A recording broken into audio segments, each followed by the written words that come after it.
Next, the new Voice Award for young journalists who've made a substantial contribution to international journalism during the year. It's only 10 weeks since a 28-year-old law student was murdered in the streets of Dhaka for writing a liberal secular blog. New voices are being stilled at a time when international conventions about the protection of journalists and rights to free speech are being openly disregarded, with many working under threat of arrest, expulsion, extortion, and much worse. This hasn't stopped young journalists and would-be journalists putting themselves on the line to keep us informed, and we salute them. These are the three nominees. Hamza Mohammed, Al Jazeera English. From the forgotten lives of street children to the dangerous world of human traffickers, 28-year-old Hamza Mohammed reported Africa's untold stories in the past year.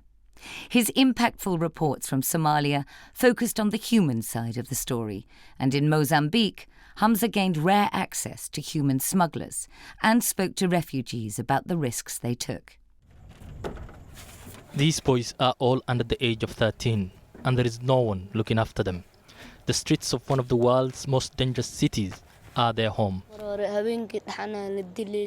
At night it is cold. There are explosions. You can hear gunshots. We have nowhere to hide. We would like somewhere to hide from the cold, and we like to go to school in the morning. No one knows if we are dead or alive.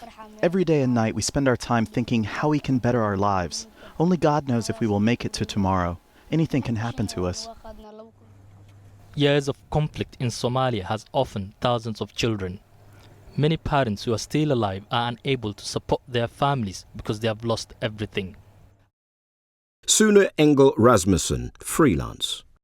31-year-old Sune Engel Rasmussen moved to Afghanistan 2 years ago from Iran at a time when the international troop withdrawal meant global interest in the country was waning.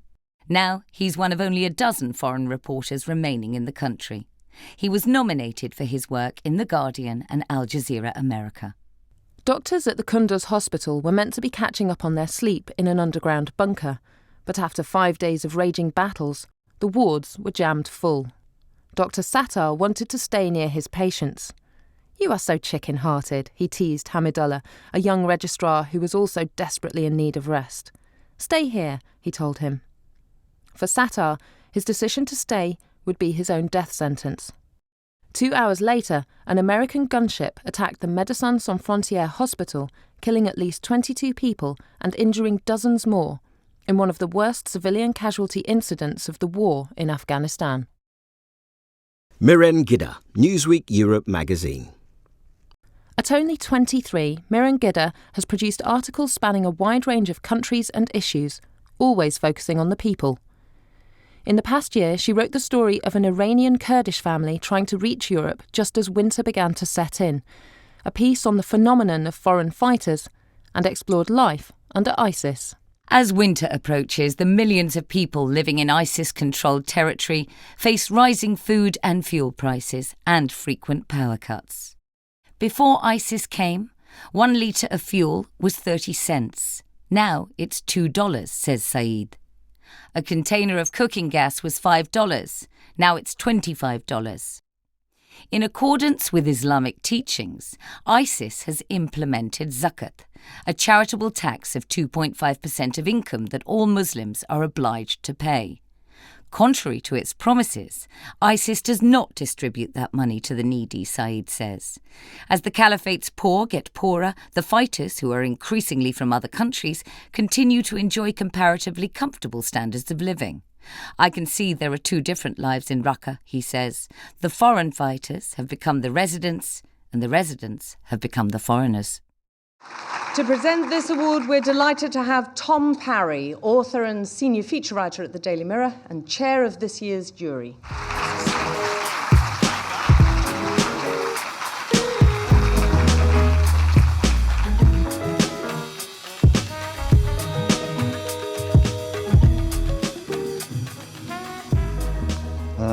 It was a huge privilege to read all of the submissions in this category. There was a tremendous range from freelancers working in places as diverse as Somalia, Afghanistan and Tanzania, to those working in more established magazines and publications. Often it can take journalists many years, even decades, to find a distinctive voice. But the shortlisted entrants in this category, all of whom are under the age of 32, seem to have done so at a very young age. Indeed, many of the judges, including myself, were all slightly over that age, were a tad envious when we saw some of the quality of some of the entries. Most of them didn't really seem like new voices. They have obviously established themselves. The winner is Sun Engel Rasmussen.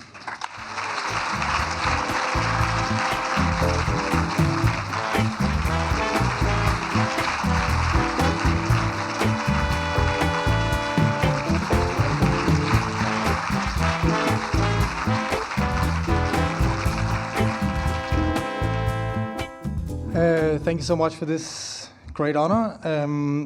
When I moved to Afghanistan 2 years ago to work as a freelancer, a lot of journalists were leaving, and a lot of people said that the story in Afghanistan was over. Both because the country is getting more dangerous. It's less than 2 weeks ago, 2 journalists were killed in Helmand, Afghan journalist Zabiullah Tamana and NPR journalist and photojournalist David Gilkey. But it's also because interest in the country is decreasing. 5 or 6 years ago, there was around 200 journalists in the country. Now we're 10, 15, depending on the month. And only very few of us are freelancers. So I'd like to thank my editors, primarily at The Guardian, who are some of the few editors left who think that the presence of foreign troops should not be directly proportional to our interest in Afghanistan. It's been 15 years since the war started, and more Afghans are dying than at any point since 2001, on both the warring sides, but also civilians.